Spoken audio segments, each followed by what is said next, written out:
Hey fitness fam, it's your girl, Shola. I am your fitness instructor here with another fitness tip, fitness tutorial, how to get those triceps working with a nice tricep kickback.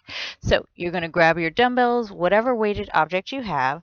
You are going to hinge at the waist. So nice bent over positioning, abs engaged, long and strong spine, knees slightly bent. You're going to slide those elbows up and you're going to keep them up. Now you're trying not to shrug or pinch your shoulders, keep them down, all right? And then from here, extend and then just bend the elbow. Extend and then bend. The entire time you're keeping those elbows up, you don't want them to slide down and you're just swinging those arms, all right, or the dumbbells. Keep those elbows up, extend, bend.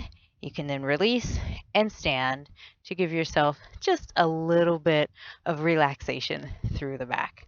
All right, so there you go. That's how you do a tricep kickback. Try it. Let me know how it goes. And I can't wait to see you for our next fitness tip and workout. Catch you later.